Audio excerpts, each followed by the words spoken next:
And we are now live, Senators. Thank you, Alex. Good afternoon, everybody. This is the Vermont State Senate Committee on Institutions. Today is Thursday, March 17th. Happy St. Patty's Day.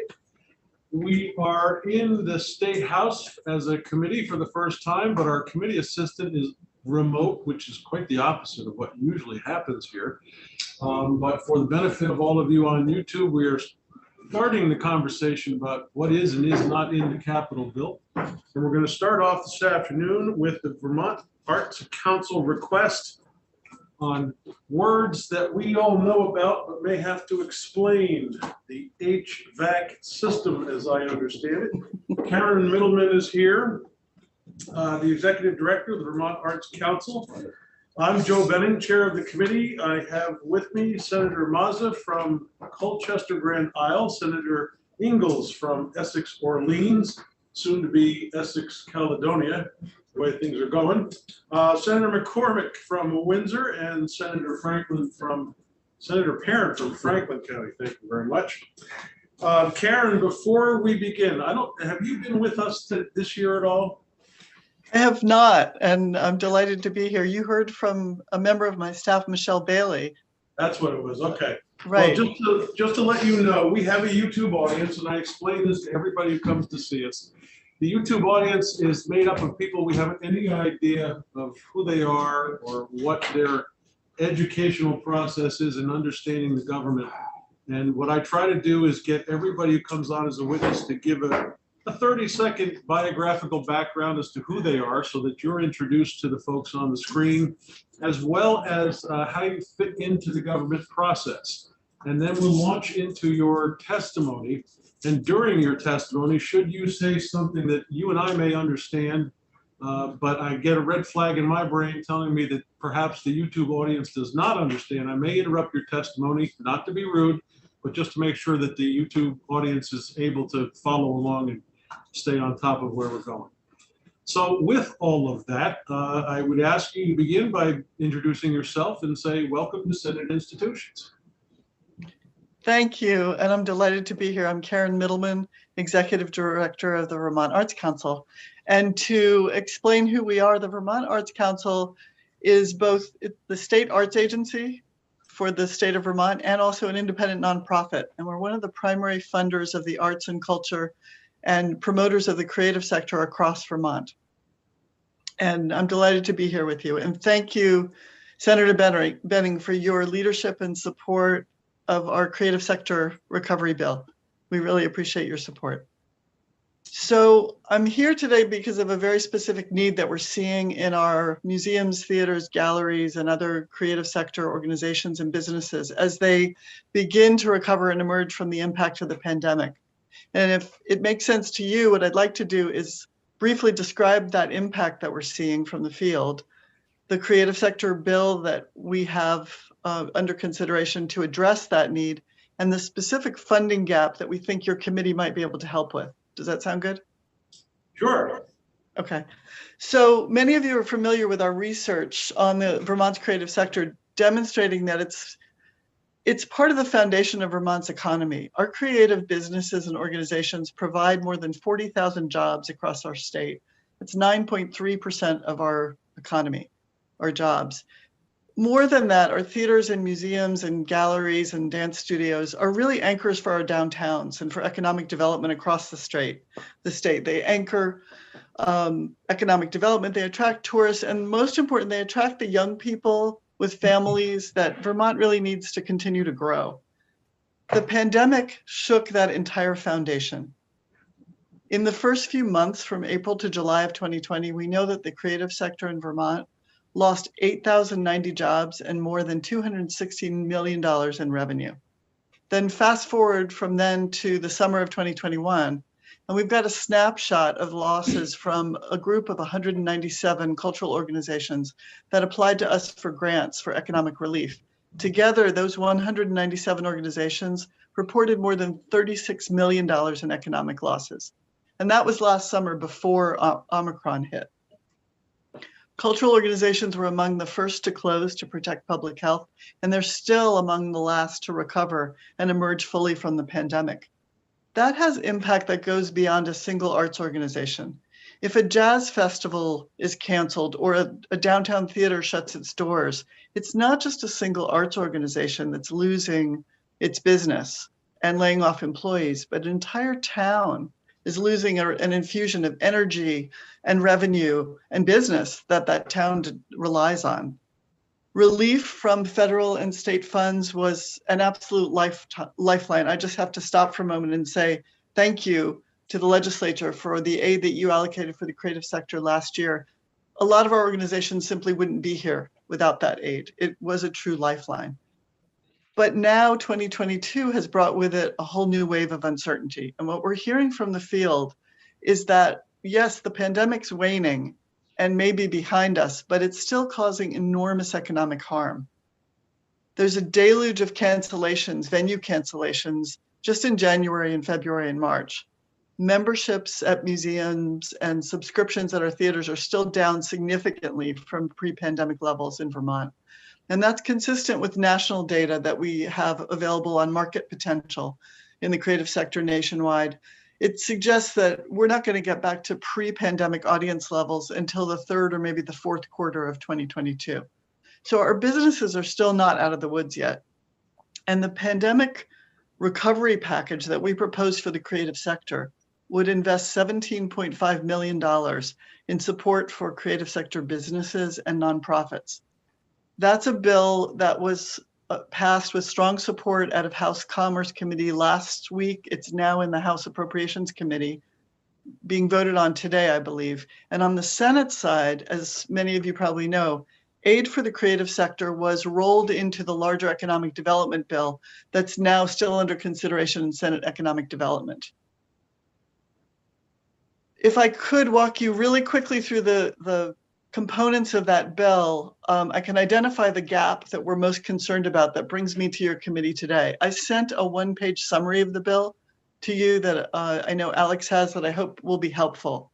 And we put together this request based on two things: the need that we're hearing from the field, and also what we've learned from developing and implementing 4 COVID relief programs over the last 2 years. So the components of that bill, oh good, it's going up on the screen. So the components of that bill are as follows. First, you'll see if you scroll down, the first under recovery package components. So $10 million would be invested in direct operating support grants, and that's to help an organization or business that continues to struggle just to meet fixed operating costs like rent, mortgage, salaries, insurance, all those costs that don't go away just because a theater shuts its doors. $2 million would help with the costs of implementing safe public programming. Our theaters are having to make investments in things like extra frontline security to do vaccine card checks at the door, hand sanitizers, all of those adaptations for public safety and public health. And then there's a $4 million investment that would support facility adaptations to make museums, galleries, and theaters COVID safe.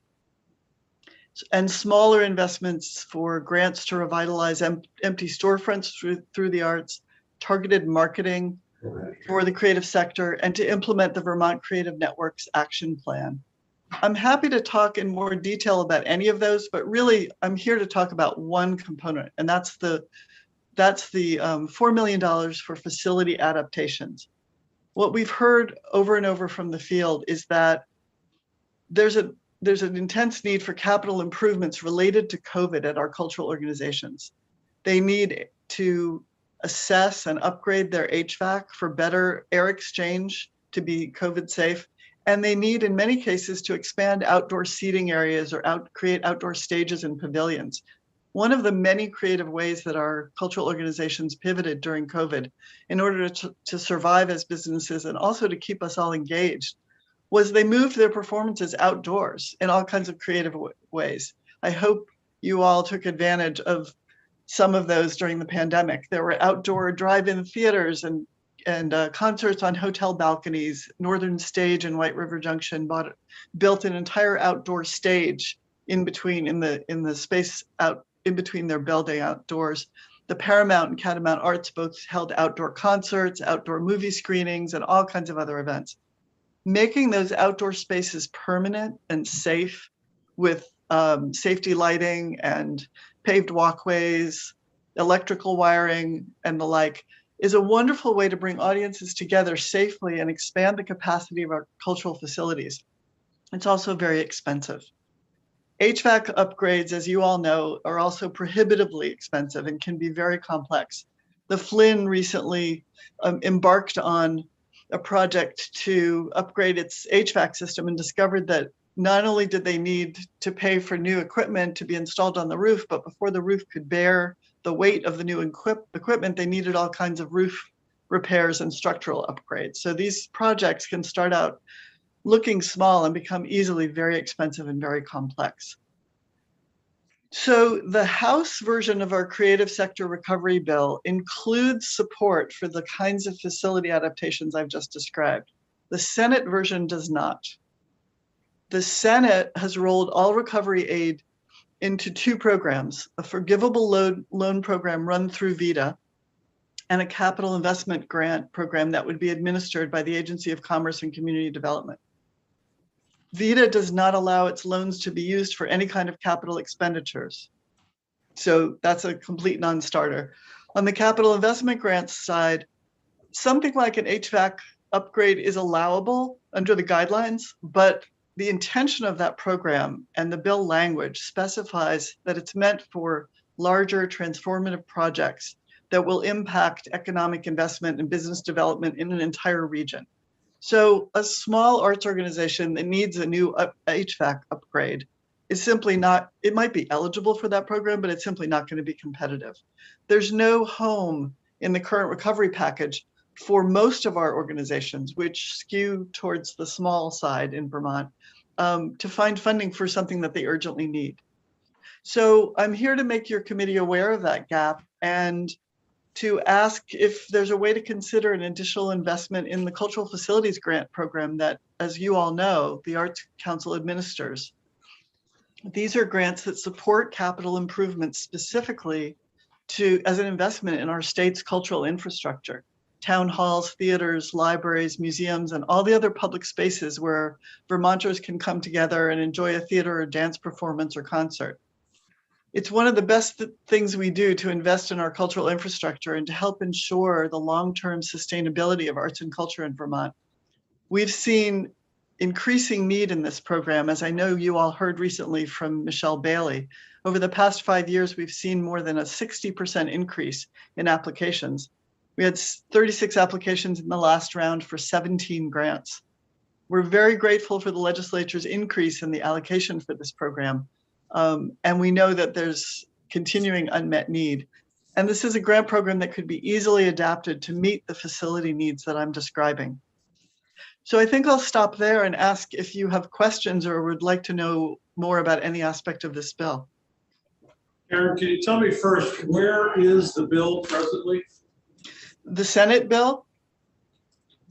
Well, because there are two different versions making their way through it. So on the House side, the $17.5 million request that's outlined on that one pager Alex just put up was passed intact in a bill in House Commerce, H624, that is now in House Appropriations. It was passed unanimously out of committee last week. It's now being voted today, I think, in House Appropriations.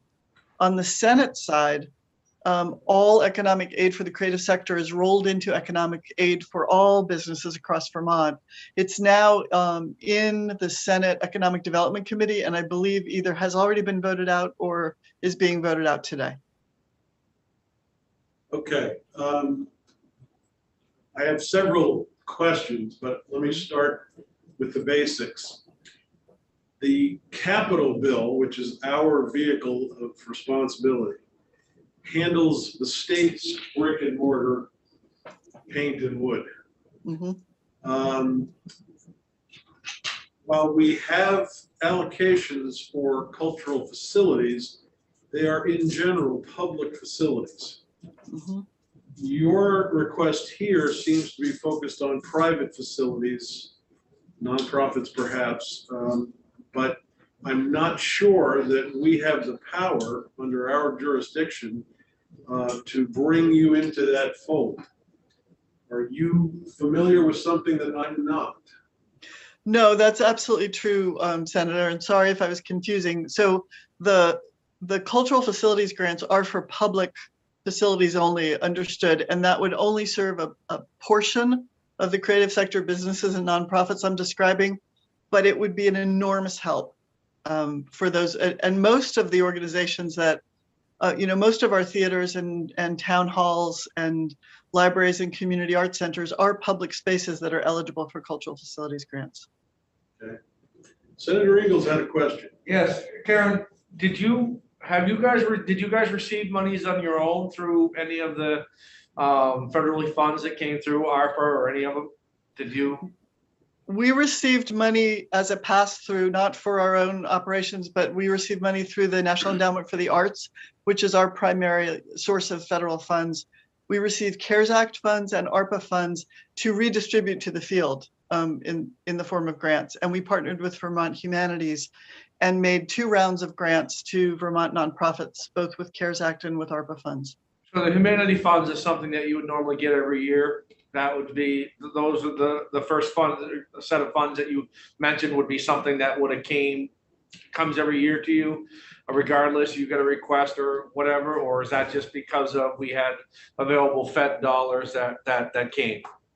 So a little of both. We get our annual allocation. About 80% of the Vermont Arts Council's budget comes from an allocation from the National Endowment for the Arts, which is one of the federal cultural agencies.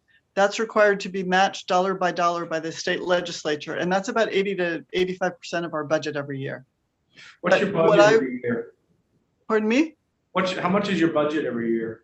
Well, pre-pandemic, I mean, since we received pandemic funds, we're right now at over $4 million because we have given out so much in CARES Act and ARPA funds. Typically, we're between 1.6 and $2 million. What do you receive in ARPA and CARES Act?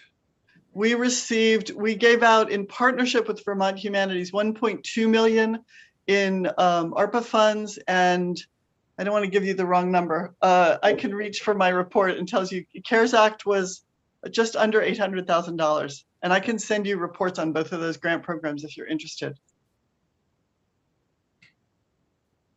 Thank you. Mm-hmm. Karen, this committee and me personally have kind of become experts on the question of HVAC systems. Mm-hmm. Just for your edification, I spent all summer and fall working on the issue of HVAC systems surrounding the State House. And it became immediately apparent to me that there are 2 components to the argument. One is that proper airflow is necessary to maintain the artifacts that are inside this building. Mm-hmm. The other arose from COVID-19 and people's concerns about proper social distancing, airflow to make comfort, and those 2 components are not necessarily mutually exclusive, but they are wrapped in such a way that one has a factual basis for need, that would be the artifacts themselves. The other was premised on the governor's declaration of a state of emergency.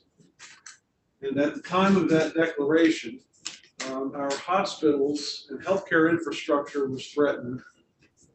We had an influx of folks with COVID-19 that literally was threatening our resources for caring for those patients. Since the governor's declaration of emergency was removed, our bed space, which is available for all 640,000 of us, we have approximately 990 hospital bed spaces available. We have approximately 100 ICU bed spaces available.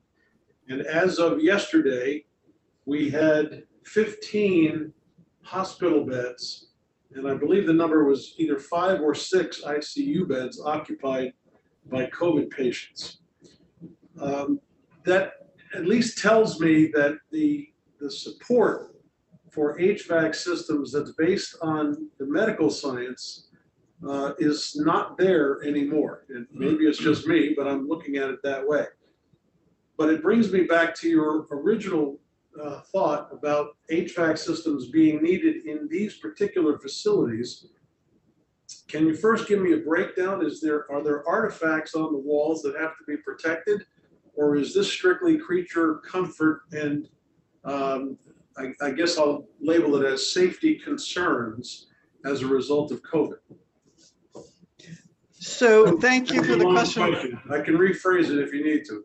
No, I think I understand. There's questions. Let me take it in two pieces. So on the issue of artifacts, that's I can't offer evidence off the top of my head, but as a former museum curator, I can say for sure that there are needs in our aging cultural infrastructure, our museums, historical societies, and other places that house artifacts. There's a huge need for HVAC upgrades in order to protect that cultural, those cultural treasures really of Vermont.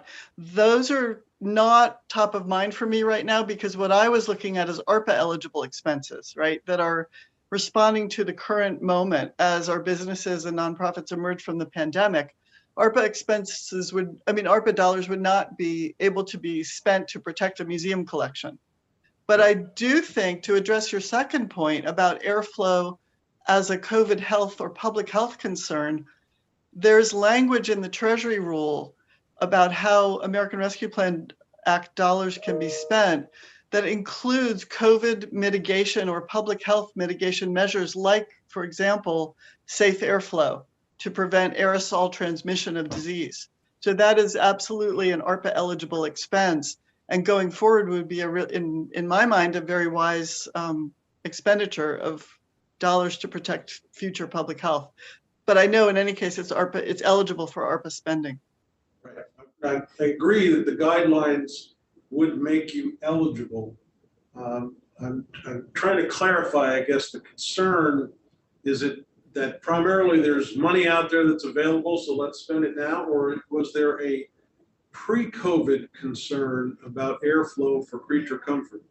Oh, absolutely. And I think it's creature comfort is one way of saying it, but I think there's no question if you asked an epidemiologist that it's also a public health issue, even just during flu season, that we have some of the most aging cultural infrastructure in the nation in Vermont. And that means that even pre-COVID, if you were in a town hall or nearby here in the wonderful Plainfield Opera House that I love, that's near my town of Marshfield, air exchange is not a strong point in a lot of our old town halls and theaters and opera houses and the like. And that's a public health issue. That's an issue that I think we as a state need to address. I think that predates COVID. Okay. Have you made this pitch to our counterparts in the House where our capital bill vehicle is? I have. Chairman Emmons invited me to testify last week, and I was in the House committee with essentially the same presentation. Yep. Okay. Committee, any other questions? Senator Senator McCormick. Do you have information, and this is not in your wheelhouse, but it touches on what you were talking about, so I thought you might, just how many old buildings in Vermont, or what percentage of buildings have ventilation issues? I could try to speak with some of my colleagues and get you that information, but I absolutely don't have it off the top of my head. I'm sorry. They're all because for me, the sense of smell is a nostalgic sense. And I've always loved the smell of old buildings because I have so many happy memories associated with them. But I'm guessing that they're really all unhealthy. Yeah. Well, as a former curator, as a former museum curator, I can say I love that old musty smell of the archives myself, but it doesn't mean that it's really good for us. It served for 1,000 years, hundreds of years. Well, I know the kingdom has this airflow suggestion. You open the windows. Yeah. Right. In Senator McCormick's case, he grew up playing guitar in smoke-filled bars and stale beer embedded in the upholstery. That's true. Karen, anything else you want to tell us? No, I appreciate the chance to meet with you and bring this issue to your committee. Thank you very much. Okay, thanks for coming to join us this afternoon. We'll see you again. Thank you. Alex, anybody else in the waiting room? Not as of right this moment. I will reach out to our next witness and make sure he's on his way. Okay. I used to have a girlfriend who was a vegetarian. She did yoga, just very, and if I had a gig, I had to strip naked outside, no matter what the weather was, come in and go immediately to the shower. I don't know about you guys, but that image is gonna be with me for a while. Please, don't get this. I was in better shape. Alex, are we still live? Did we take a break? We are still live. I believe that Steve Perkins will be attending in person, so he should be there shortly. No, the bars, You did it? I played gigs. Chairman Benning, do you want me to take us off of YouTube? It's coming in reeking of cigarette smoke. Oh, no, I think this conversation is great for the public to listen to. Sounds good. It's part of life. Dick, when I was playing, if I walked into a bar, I could immediately feel my fingers, because of the smell, my fingers were going into a G chord. And I don't know why, that's just because a lot of our songs were in G. And it was, Did a lot of Creedence, did you? yeah, Beatles. I'm sad to say I picked it up the other day for the first time in probably a year. I'm sure it was painful. 2 minutes. I found a CD of recordings that I did in 1973, and it broke my heart. Yeah, you I can't don't do it. remember how good, I was much better on guitar than I remember, and much better than I am now. God, that's great. The secret, I think, now is you just drink more beer. You feel like you're just as good as you were. No, old musicians, what you've lost in dexterity, you gain in subtlety and nuance, I guess. sensitivity, Jim. Okay. I just remember down the street from us, the old Bayside roller skating right there. Tommy, Jimmy Darcy, Glenn Miller, they all came there in the summer. Oh my God, I used to love that. That's something. All Big big bands names right right there. there. Tex Beneke, I had a check from Tex Beneke for $25. He gave to one of the doorkeepers, the guy who was the store, and I cashed it. I wish I kept it. Just you think back all those years back in the '60s. But like I said, Glenn Miller, Tommy, Jimmy Darcy. Wow. God, they were exciting. Yeah, they used to come right up through, because they used to Yeah, be down, Montreal. yeah, or they'd be south, they'd be down in, on the Vermont side of Whitehall there, what's that, the little bay, they're right along, Lake Bombazine, right where the outlet goes out. Castleton, but next town over, right there, yeah. Good afternoon. So it's a big part right on the New York side. Well, on the Vermont Oh, side, yeah. actually, Oh. right on the Vermont side right there, just as you get down to where all the water is, you take a right and you cross into Whitehall, but there was dance halls up through there that they used to go through. In more recent years, big one, club right on the New York side. Yeah, That was during Prohibition era. probably was, that's why I was there. Steve, we're waxing poetic in nostalgia at the moment, so bear with us. Works for me, I'll take it. All right, Alex, we're still on live, right? Yes, that is correct. We are still live. You're good to go. All right. We are continuing our conversations this afternoon on the fringes of the capital bill that we still don't have yet, but we're getting there. Today she got it out this afternoon. You think? That's what she told me. Okay. I'll believe it. Anyway, we're going to talk right now with Steve Perkins, the Executive Director of the Vermont Historical Society. Understand the Historical Society has a budget request. We do, yes. And just a little bit of a backstory on this. It's specific to the capital, the ARPA capital infrastructure. We're not asking for it in the large capital bill. You know, Steve, I know that you've been here before, but I just want to remind Right, sorry. the audience that we are trying to make sure everybody has a working knowledge of what we're talking about here. So when we get into your testimony, if I hear something that red flags for me that our unknown YouTube audience may not understand what we're talking about, I may interrupt you, not to be rude, just to make sure everybody's on the same page.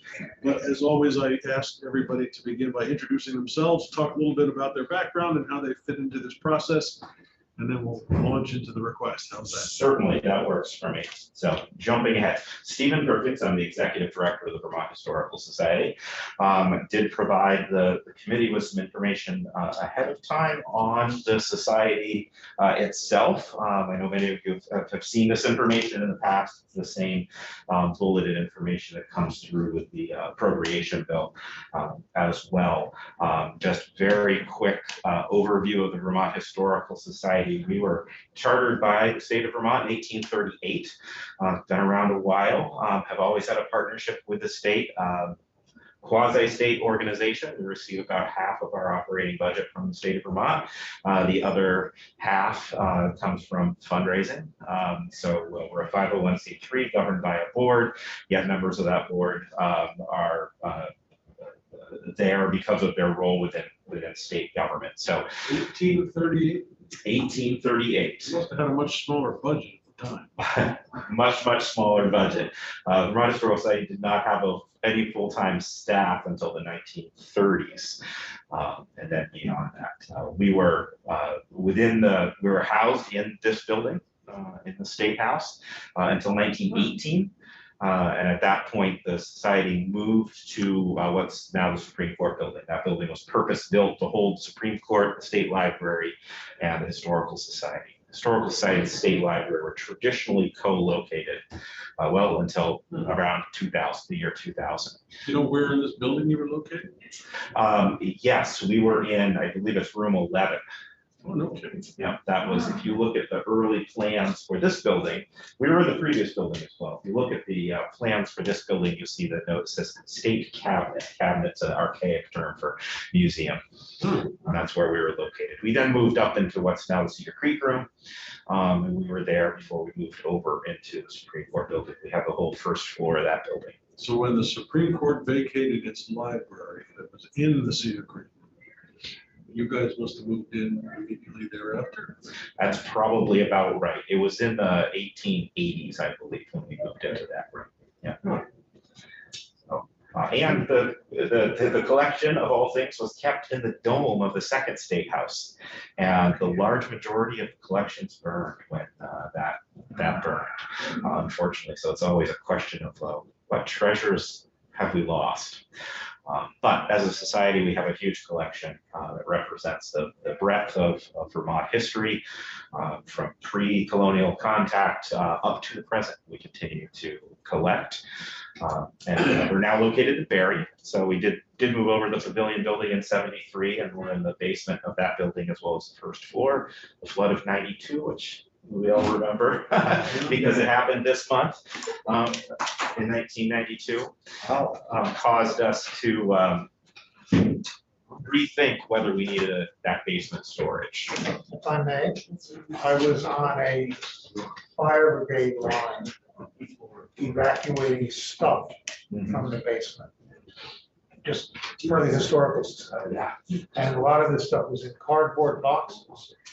And by the time we got to the last of it, the undersides of the boxes were soaking wet.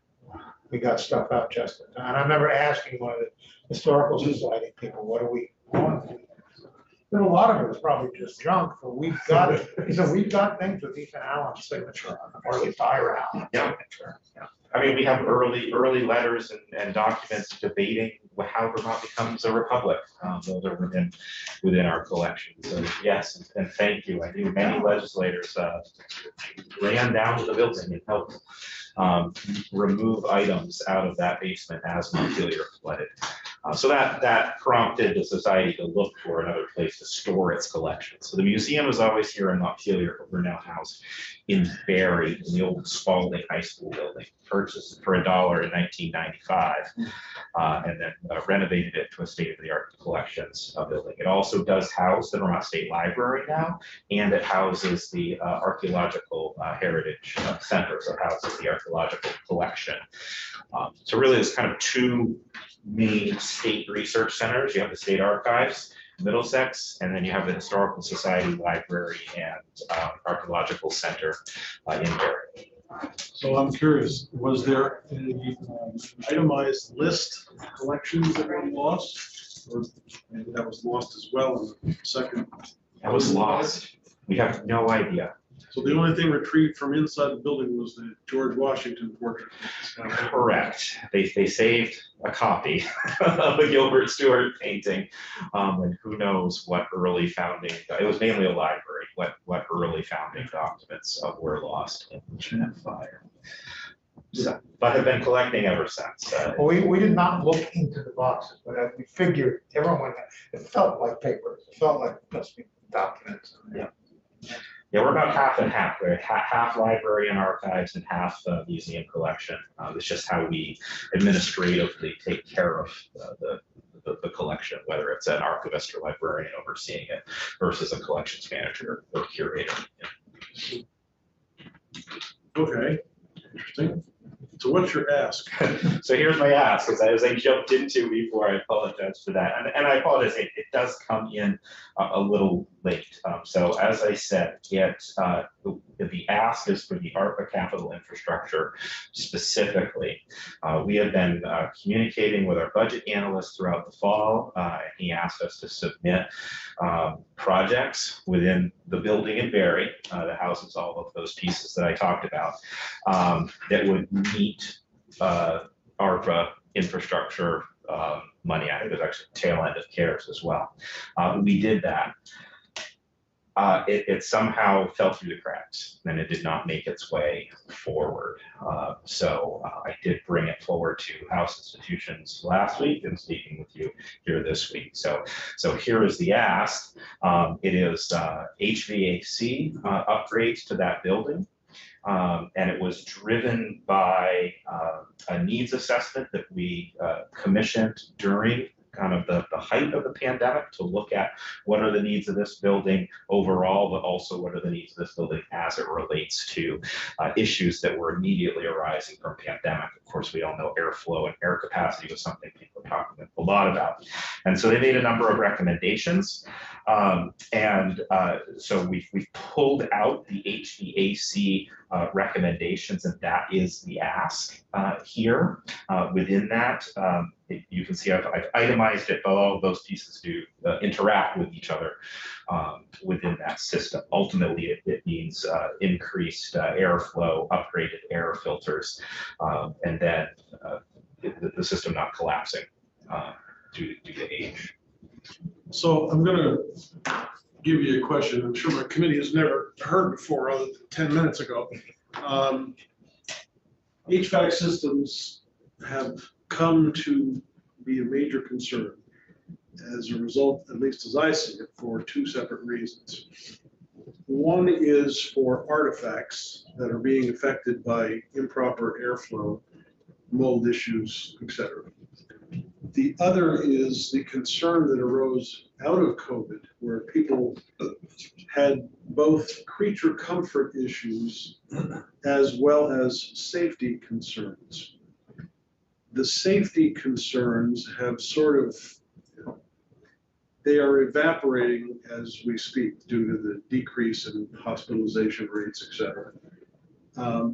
And I don't know whether the safety concerns are still driving the conversation in your camp, but let's just consider that for a moment and then move to creature comfort issues and whether that is a problem. And then finally, whether or not in your case, artifacts are being affected by the HVAC system that you either do or don't have. And if you do have, it's not adequate. Can you walk through those three things? And I absolutely can. So, as you expressed early on in the pandemic, we really got talking a lot about airflow, air capacity, air filtering, and that was an issue that was brought up. And it was brought up by our partners at the state library, especially. We're putting air monitors in their space and letting us know that they didn't feel the space was appropriately the airflow was not appropriate in that space, and that drove some of this. So there was that concern. I would say it still is that concern. from that area of our operations. The state library itself is mostly offices at this point, not collections. So that's the health concern piece. The comfortability concern piece relates to this ask as well, mainly because the chiller on our building is the only piece of the HVAC that's not redundant. There's in its current engineering, there's not really a way of making it redundant. That chiller is at end of life, and we've had to replace a number of parts. COVID has created a supply chain issue in getting those parts replaced. We had one coil that took us a year plus to get that coil to replace that section of that system.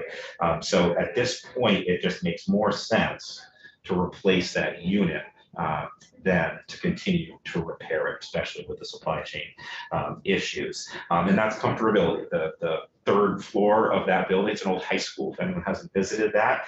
In the summer, if the outdoor temperature is 80, it can push over 100 in that space. That space that does reach over 100 on the third floor is exclusively occupied by the state library. And it's my understanding with their contract with the union employment contract that they can't work in that space if it's over 80 degrees. So we did have an issue with that a couple summers ago, where the power grid in Barrie didn't have enough energy to run.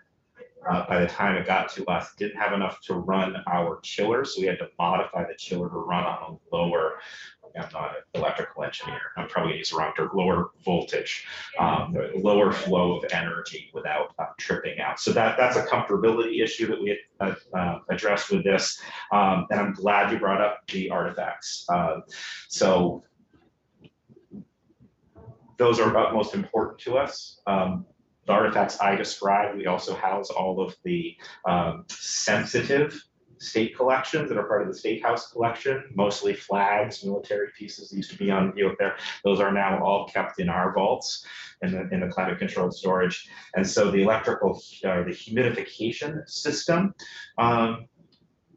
which is all part of this, has failed, and it was an old steam-based system which had a third steam boiler which fired year-round, and you had to constantly keep replenishing the water in it because it wasn't a closed-loop system, because that steam boiler would then inject moisture throughout the building, but hot moisture.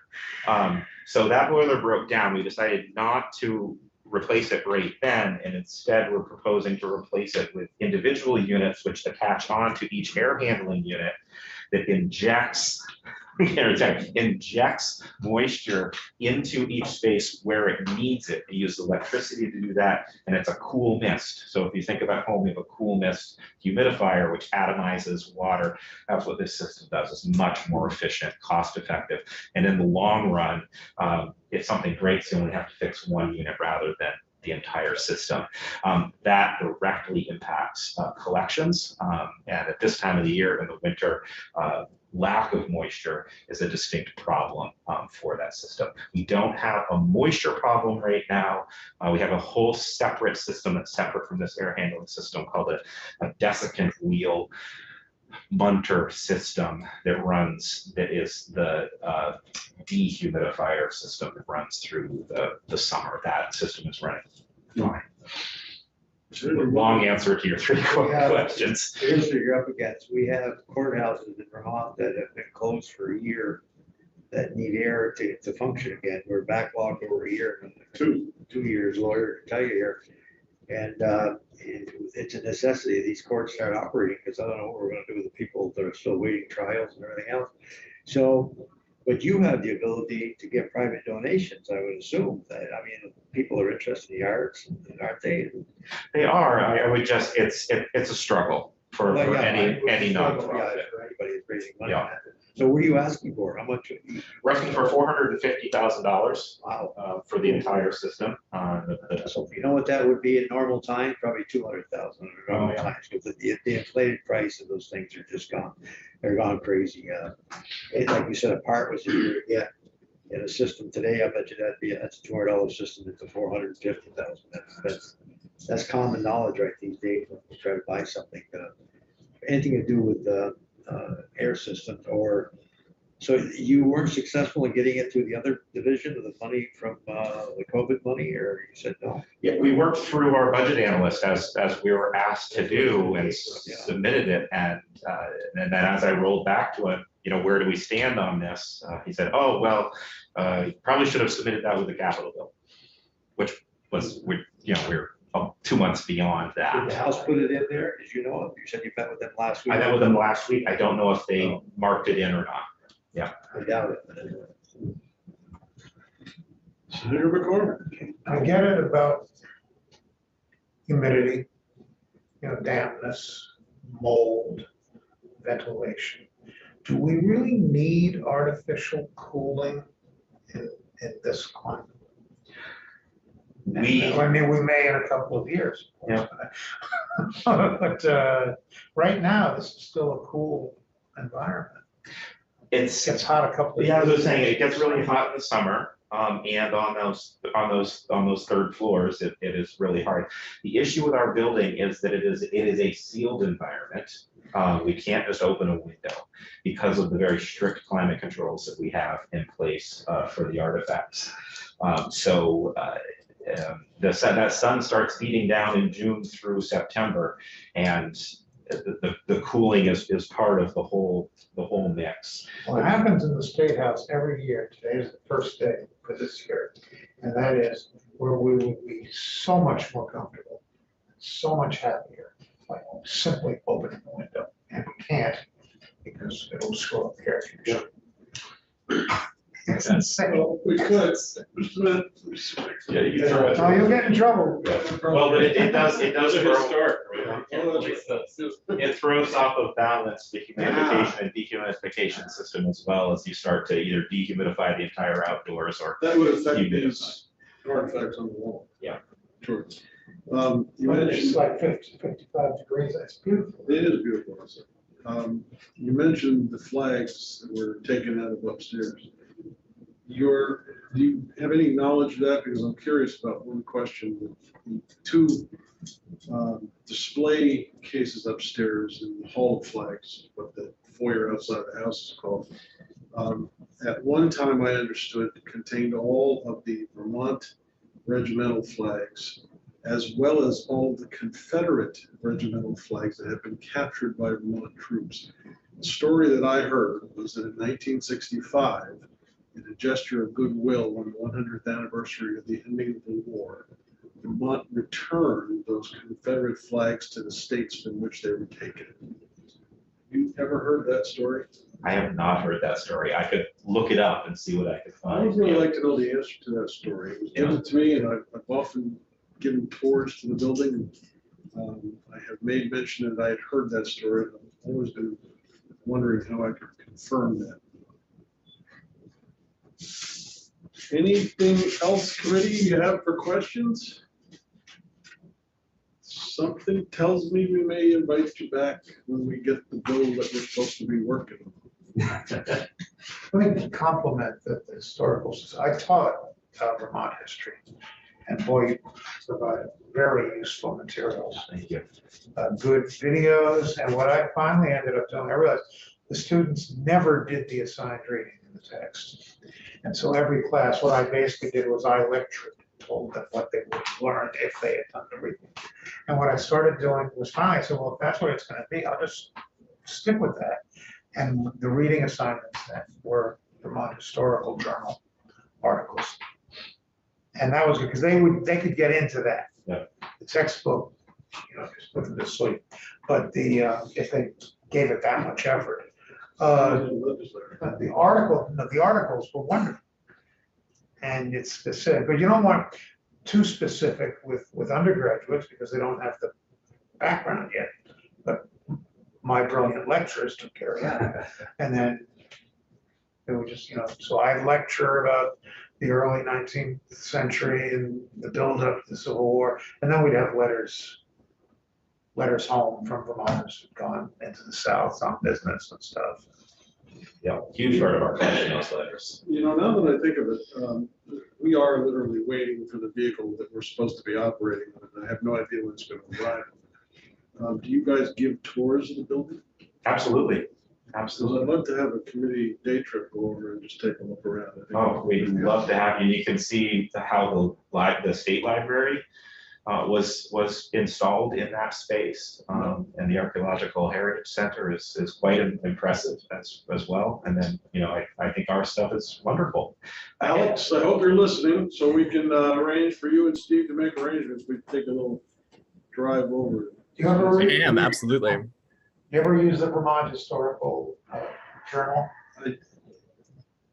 It's like, you know, Well, when you say the published history. quarterly or? Oh, that, yeah, yeah. We have twice a year now. Yeah. But it's our scholarly journal. Yeah. And they're very, yeah, and you're very clear, though, sometimes some of the articles are not written by scholars, they're written by amateurs, and you're very clear on what it is you're getting. Yeah. And sometimes the amateurs are really interesting. Oh, yeah. I think You know? they're sometimes more accessible. Yeah. Between you and me and the internet now. How much time do you think a good tour would take? Full tour of that building. Without too many questions, we could probably walk through the entire building. I'd say 45 minutes to an hour. Good. If people really wanted to start exploring, then, you know, we could be there all afternoon. But yeah, Are we able to handle artifacts that could? I could pull some artifacts out. Yeah, I mean, we could also look at the flags as well. We'll be there 4 days with him. Oh, yeah. I can always go back later. We'll leave you And there. then we'll look back 10 feet, see the door. Yeah. I have, supposed to touch things. Joe, yeah. I tell this story, and I don't think I've told it here before, but several years ago, down at Mount Independence, they had a couple of artifacts come over from Saratoga. One of which was gentleman Johnny Burgoyne's sword. And it was on display. And my kids were little. I had probably, my daughter may have been 11, my son was about 9. We went down to take a look at these artifacts. And the docent who was there, I've been asking him questions about what's in front of us. And I said, is that Burgoyne's actual sword? And he said, yes. He walked over and he picked it up and he presented the hilt to my son, inviting him to pull it out of the scabbard. And I was like, that's my son. I was just flabbergasted, but there's a lot of neat things to touch in your building. So I look forward to that opportunity to see what there is to touch. Well, good. And I just one other thing, because I just came over from the museum. Of course, please visit the museum next door. Lots of great things there. But I just heard from our educators that we had almost 200 kids participating in History Day in person this year. So we have not had an in-person History Day in 2 years. We decided to go ahead and take the chance and do an in-person with the UVM on the 2nd of April. And we had no clue what participation would be. You know, how many kids would want to do that? And we have about 200 kids signed up to participate in History Day, which is, for those of you who don't know, the projects that they produce from all over the state. Someday. Maybe sooner rather than later. All right, Steve. Well, we appreciate you coming by, and I suspect we'll be chatting with you again. Wonderful. We'll actually see something we can look at and compare numbers. Perfect. Happy to come back at any point. Thank you. Thank you. Thank you for coming. Alex, how are we doing? We are doing good. We are now joined by the Vermont State College's witnesses, I believe, except for Catherine, who I believe should be joining us shortly. All right, I see Sharon. Phil's sister. I don't know, Sharon, are you any relation to Phil? I am not, but I am actually married to a Phil Scott, but not the Phil Scott. Oh. So it is great for dinner reservations, I must say. So, but sadly, no. For speeding tickets. It might be helpful for a speeding ticket. I haven't gotten one recently, but I will keep that in mind. Well, you do get one phone call whenever you get stopped. Okay, I will keep that in mind. Could I make a phone call to Phil Scott, please? And Catherine, or Sharon, I've given you screen sharing permission. Great, thank you so much. Okay, and I see that Michael and Catherine have joined us. Welcome to you all. You have been here before. I'll just remind you that what we ask you to do to start is to introduce yourself, give us a little biography, if you will, how you fit into this conversation. And if I should interrupt you as we're going, it's not to be rude, but to let our audience get caught up to speed on whatever vernacular you may be using at that moment in time. They may not understand even what VSC stands for, but we'll walk them through one step at a time. So welcome back. The first on my list is Catherine. I don't know if you folks have any particular order you want to go to, but in the event you don't, Catherine is my first witness. Why don't you tell me, Catherine, whether or not somebody else is supposed to go first? Thank you, Chair Benning. For the record, Catherine Levasseur, Director of External and Governmental Affairs for the Vermont State Colleges system. And I believe Sharon will be speaking for the system during this meeting, and Michael and I are here to answer any additional questions. Okay.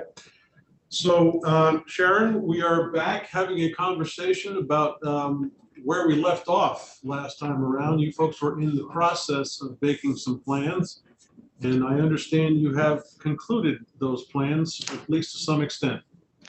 We have indeed. Thank you so much, Chair Benning. My name is Sharon Scott. For the record, I am the Chief Financial and Operating Officer of the Vermont State Colleges, also known as VSC. We are comprised right now of 4 member institutions: the Community College of Vermont, Vermont Technical College, Castleton University, and Northern Vermont University, with its locations at both Johnson and Linden. I have had the privilege of working with the Vermont State Colleges since 2003, having worked at our Chancellor's office, at the Johnson location, and at the Linden location. And so I'm very honored to be able to be here. Joining me is Michael Stevens. He is our Manager of Project Management and Transformation Planning. And he most recently was the Director of Facilities for our Northern Vermont University locations. And you have already met Catherine Levasseur. So we're here today to talk to you a little bit more about where we are in terms of our strategic plans. So if it's okay with you, I have a few slides I'd like to share and go ahead and share some things. So to begin with, I want to start off with reminding the committee as to the requirements that were given to the Vermont State Colleges last spring with Act 74. The very first one is that the Vermont State Colleges Board of Trustees would develop and implement a 10-year strategic plan for managing its physical assets that is fiscally sustainable, maintains reasonable net asset value, and meets the needs of Vermont learners. Additionally, there was a secondary requirement that we will maintain our present locations as educational and student support centers, recognizing that overall campus size, governance, and operational structures, as well as program and service offerings, might change as our circumstances required. And recently we came to you with some of this information, and we completed our 10-year strategic facilities plan, which we have provided to you as supplemental materials that Alex, I believe, provided to you just a short while ago. But we're here to give you a little bit of that background and then talk to you about where we're heading, because the Vermont State Colleges is undergoing an extreme period of transformation. So we recently completed some foundational work to help us establish our facilities plan. And we spoke to you last time about our return on physical asset study. Today, we're going to talk to you a little bit about our academic space utilization, because that is obviously what our primary business is, which is teaching and learning. When you look at our teaching space, what surprised us, quite frankly, was that at the 5 locations that will comprise Vermont State University, our average space utilization is 26% Monday through Friday, 8 a.m. to 5 p.m. And that at no time does any one location use more than 50% of its spaces in any 15-minute block during those periods.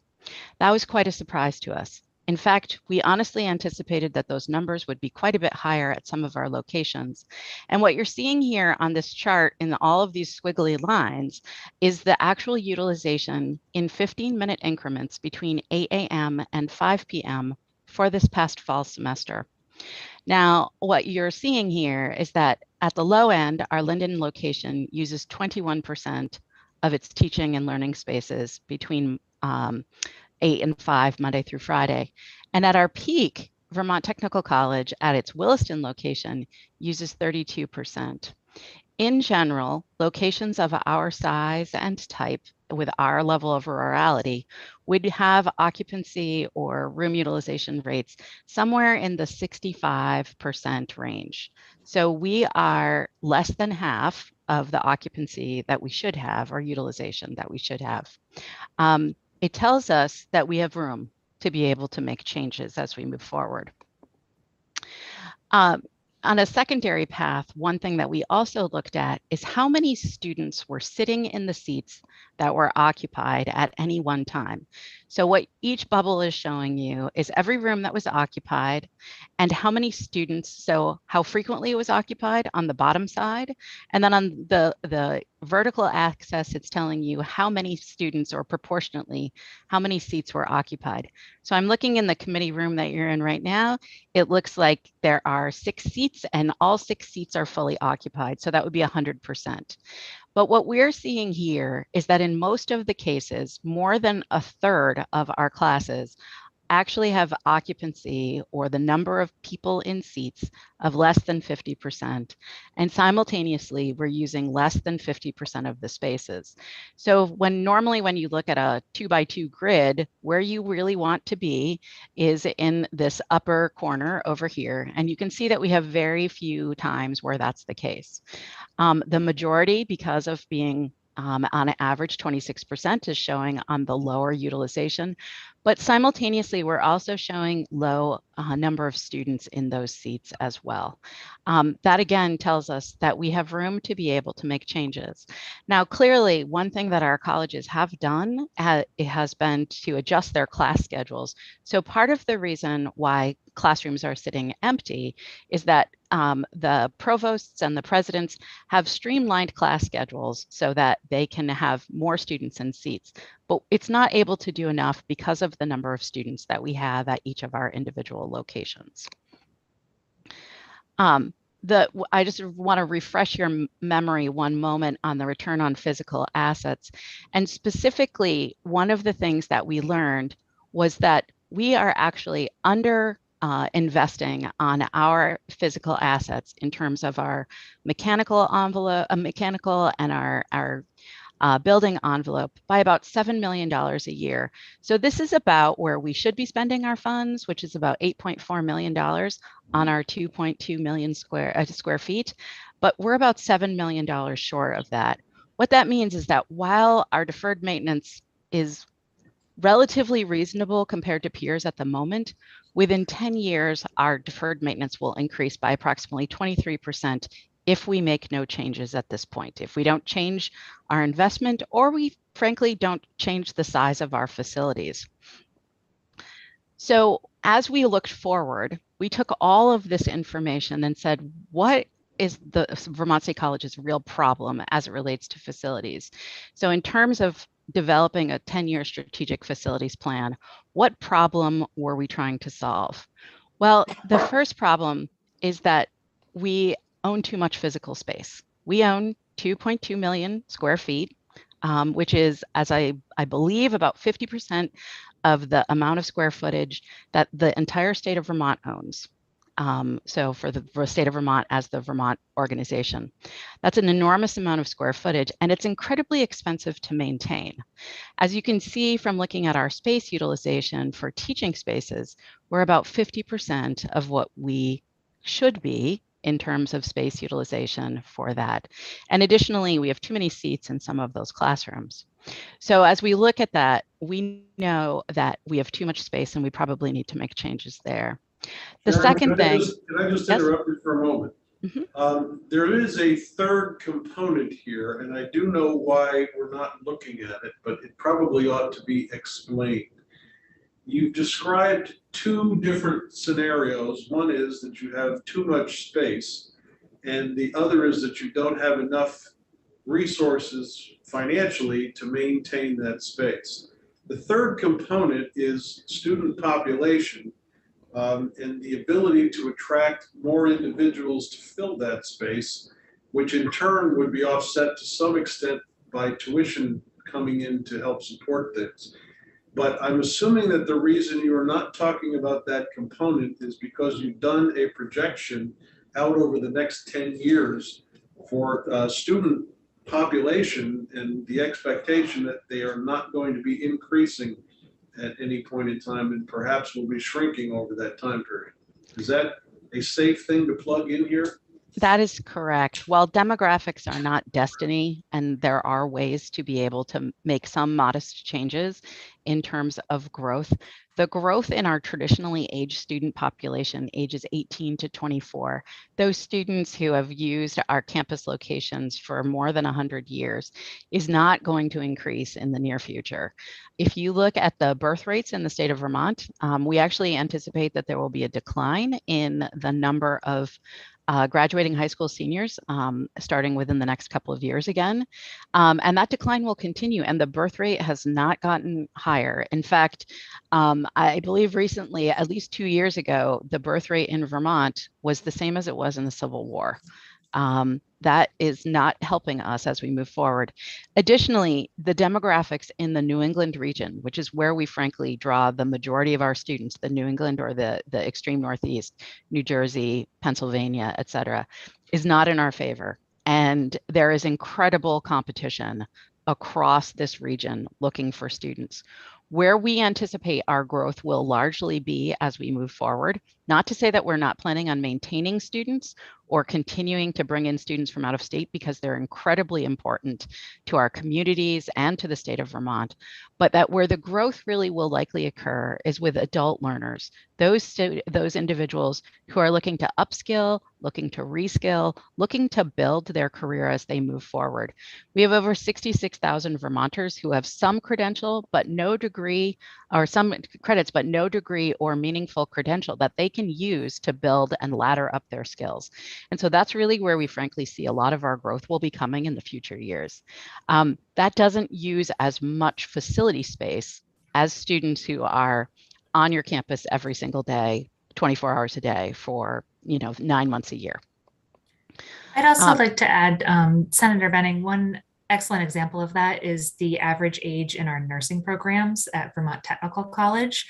For those programs, the average starting age for nursing students is 29 to 30 years old. So many of these students are already established in their communities. They are supporting perhaps a family, perhaps dependents, and many of them are either returning for an additional degree because they've decided that they want to be a nurse and to join the nursing workforce, or they are seeking a degree for the first time.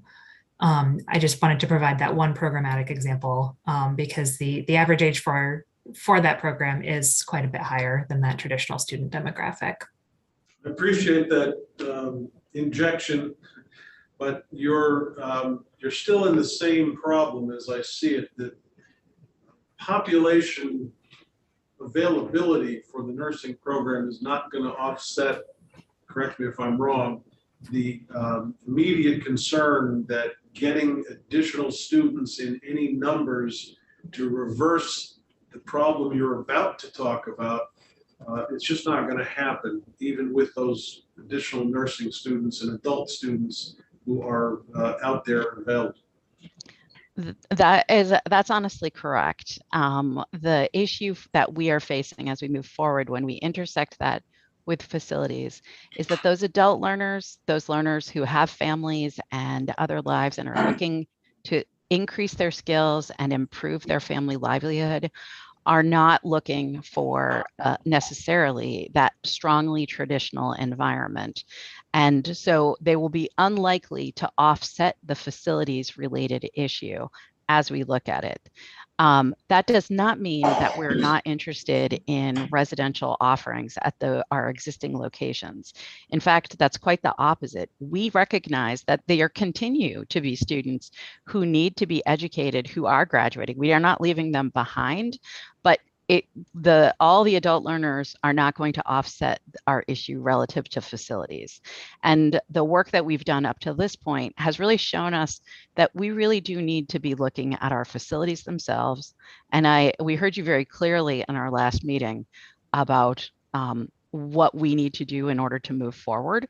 And that to move forward, you'll actually see that part of our plan actually includes beginning to look at right sizing our facilities to size us for where we, not only where we are today, but where we expect to be 10 years from now, 20 years from now. Facilities are a very hard thing, as you well know, to be able to shift quickly. So we really need to be planning for what that looks like ahead. So we're back to the age-old question of, does the state give you more money in an environment where everybody under the sun is asking for a portion of the limited resources we have, versus what are you going to be able to do to, you've called it right size, which is a very polite way of saying we've got to get rid of some of the assets that we have in some fashion, and has been a perennial concern of this committee to adjust whatever language you want to use for it, but we've got to downsize somehow. And I'm anticipating that some part of this discussion is going to tell us what the game plan is. That is correct. That's where we're going next. Okay. So just roughly speaking, just as a quick reminder, we're about $7 million shy of what we should be spending to maintain our facilities. We anticipate that those costs will increase about 23% within the next 10 years. And then last but not least, our average classroom grade right now in terms of technology, we would grade it a D based on our outside consultants. And what that just means is that from a technology perspective, not necessarily computers and hardware, but even how do you switch off the lights to make sure that it gets dimmed for an activity or an event or other item is important. So we pulled together through some significant hard work with our combined facilities team, a project plan that is available in your separate packet. But what I'd like to call your attention to is are these first handful of projects and phases, as these will be the ones that we will be working on over this next year. First of all, to answer your question about our size, we anticipate that our size is approximately 25% larger than it should be. And that we will need to reduce our square footage by somewhere between 350,000 to 500,000 square feet. That's what that looks like. And it is, right sizing is a polite way to say that. What it's telling us is that the students of today and our needs of today are not the same as what they were 50 years ago. And that how we teach and learn is very, very different than it was before. Not to say that we're giving things up, but we need to make sure that things are scaled appropriately for the teaching and learning that we'll be doing on our campuses and throughout the state of Vermont so that we provide the best education for people possible. So the projects that we're planning on working on in this first phase, the first is to create what we're calling beta learning environments. These environments are ones where we will be designing what the classroom of the future looks like. I see today that you are in a committee room that is probably not a whole lot different than what you were in before, with the exception of the fact that you're looking at a screen. With students in our new teaching and learning environment, where they will be joining with students from other campuses throughout the state of Vermont and with students who might be working from home, we need to find a better way to be able to teach and learn so that it's truly engaging to the student. We know that it can be difficult and that you can lose a lot by being separated from your peers. And so the beta learning environments are for us to trial ways to be able to identify great ways to be able to teach and learn with students, to be able to make sure that they might be different experiences than what we had today or what we had when we went to college, sitting in rows where you look at an instructor, but how do we make sure that it's really engaging, high quality, and that the students are able to connect with the instructor and connect with their peers? So that's what this first phase is about. It would fund the first, Mike, correct me if I'm wrong here, 8 facilities, 2 at each location, or 12? You're muted. You're still muted. I hit that button. So for the record, Mike Stevens, again, Director of Planning and Transformation Projects for the Vermont State Colleges. Sharon, you're close to correct, but we'll have 5 campuses in which we'll be implementing these beta learning environments so that'll be approximately 10 locations. So the idea will be that we'll be creating what those look like. We will bring them online and we will start to have faculty using those rooms and trialing them so that we can begin to understand what does the next phase of setting up academic classrooms look like. So when you look at the plan that we have in our paperwork for you, the next phase after that would be to do the Gamma learning environments. And you'll actually see that we have just a little bit ahead of that, that we'll be creating or beginning the programming phase of those Gamma learning environments. And that's just an academic's way of saying ABC. So beta, gamma, alpha, beta, gamma. So a little academic humor for you. And so that would be the programming for the Gamma learning environments. Phase 1 of right sizing is really a project for us to be able to work with each of our campus locations and identify spaces that do not currently touch teaching and learning or students, and identifying how to subdivide that space from our existing campus properties and separate them potentially from our existing facilities. So in many cases, our these small properties that we may have that are contiguous or not even contiguous to our campuses are connected directly to us through water, through electrical, through internet, et cetera. So some of the work is to separate all of those things and to be able to make them legal parcels that we could shed if that's what we wished to do with them. So that is what that particular project is there for. Mike, did I miss anything specific that you wanted to make sure we covered? No, I think you've hit the broad picture. You know, if the committee here has additional detailed questions, I'd be happy to answer them. Excellent. Senator Mazza has a question. Yeah, are you maxed out at the nursing facility in South Burlington? Because there's such a demand for nurses. I heard that was maxed out. Is there more space available for more students? Yes, I can answer that. So all of Vermont Tech's nursing sites are full, actually for the first time in 5 years, thanks mostly due to the scholarships that the legislature provided for our nursing students this academic year. Typically, the Williston location is full and waitlisted first out the gate, and it's the other 15 sites around the state that we fill at a slower pace.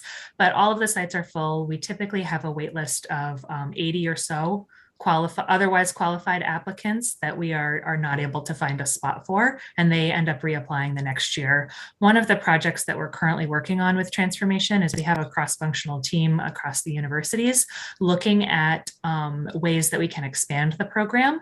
And actually, due tomorrow, I'm working on a federal earmark request for some federal support in order that we may be able to open up more slots in the nursing program. These open spots in other parts of the state outside of Burlington, could you teach that you have vacancy space? Can't you use that space? Yes, so we have 15 nursing locations between Castleton and Vermont Tech located all over the state. It's everywhere from Newport to Morrisville to Rutland to Bennington to Brattleboro. Can't name them all off the top of my head, but you get the idea.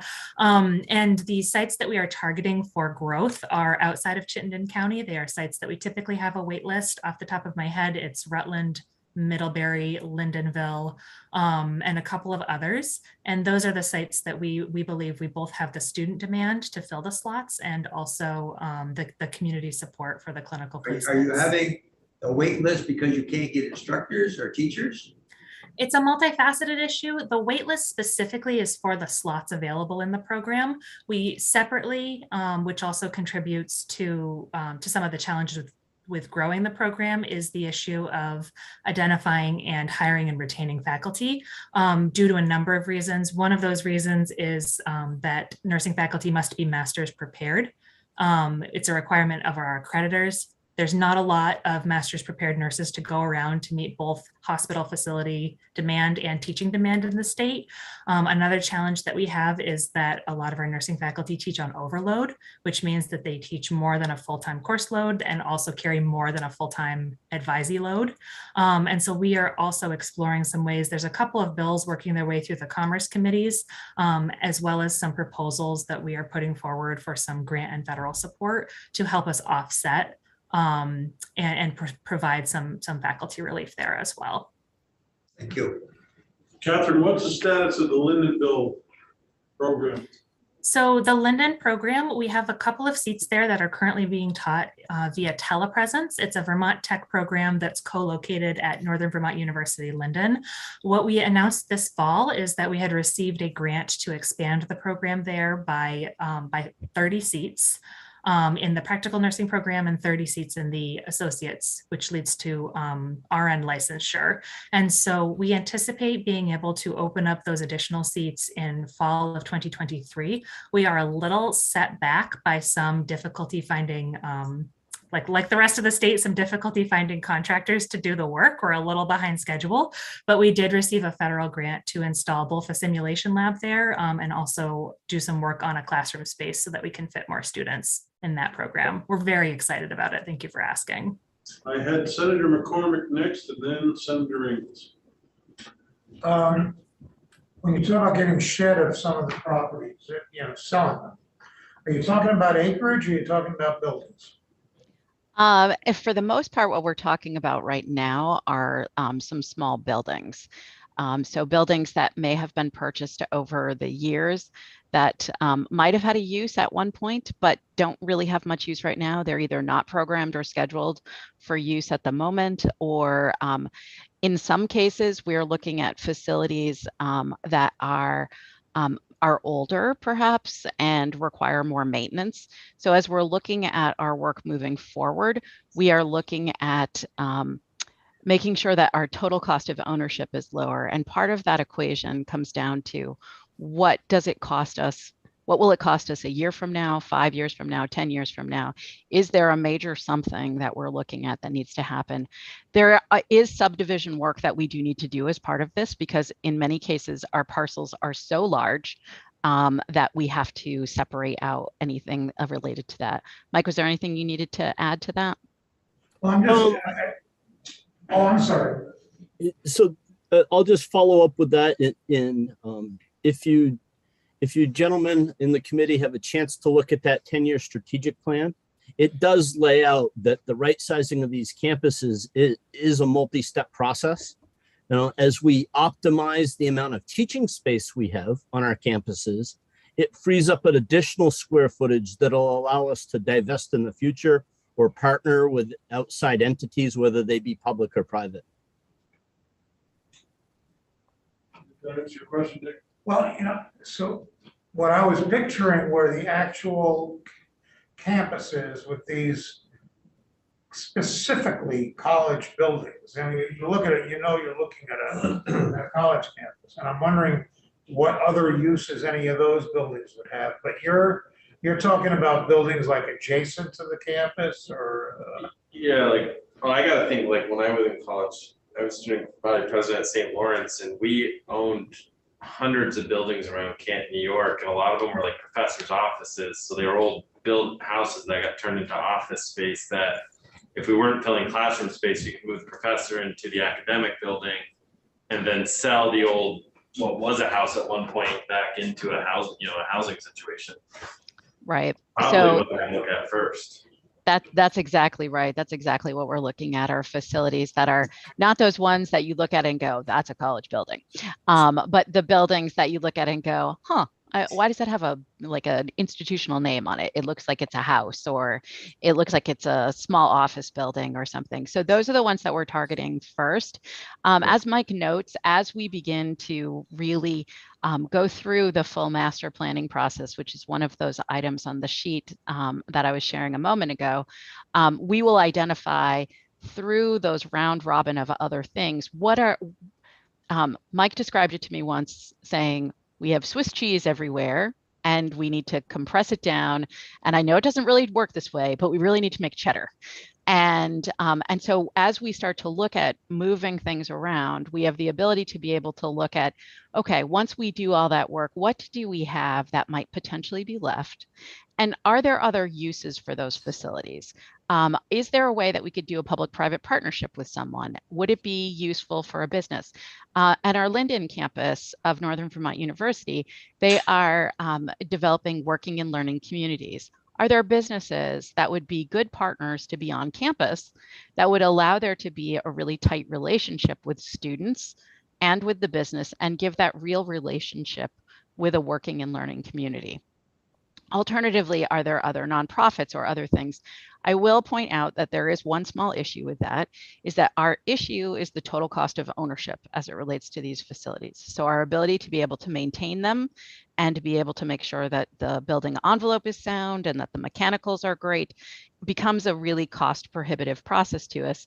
And so one element, while we will look at those things, it is possible that we may also need to outright sell some buildings or potentially consider whether that building needs to continue to exist or not.